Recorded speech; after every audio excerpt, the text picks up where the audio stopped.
Dans l'ensemble des travaux pour la construction du télescope, il y a des tâches qui ne pouvaient être réalisées qu'au fond, parce qu'elles nécessitaient de la vision, de l'adaptation, de l'anticipation, des décisions, voire de la dextérité, et donc en gros de l'intervention humaine.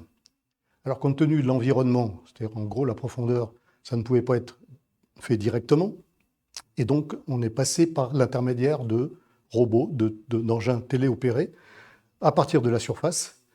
Et je vais prendre comme exemple concret un exemple d'opération qui va du plus simple au plus complexe, qu'on a réalisé sur toutes les lignes. Elle consistait à relier un pied de ligne qui est déjà posé au fond à la boîte de jonction qui était également posée à l'aide d'un petit câble électro-optique qui assurait la liaison, qui assurait l'alimentation de la ligne et qui assurait aussi de transmettre les données à terre.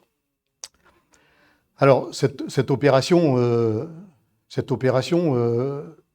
pour aller du plus simple au plus compliqué, elle nécessitait des tâches d'observation, ça c'était le plus simple. Il fallait faire une observation détaillée de l'environnement, un routage du câble, parce qu'on ne le pose pas n'importe où, retrouver le touret de câble qu'on a mouillé préalablement, il fallait le retrouver, éventuellement le déplacer parce qu'il n'est pas au bon endroit.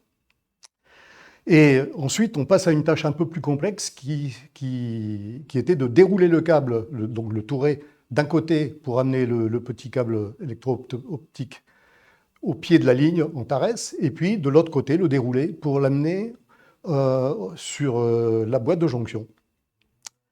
Et ensuite, on avait comme dernière opération, alors elle, beaucoup plus délicate, ça consistait à prendre la prise à la fin, qui est au bout de la ligne, au bout du petit câble, et présenter cette prise sur l'embase de la ligne Antares. Et ce, avec une bonne orientation, parce qu'on ne peut pas enficher une prise avec une mauvaise orientation, et ensuite assurer une petite poussée, de façon à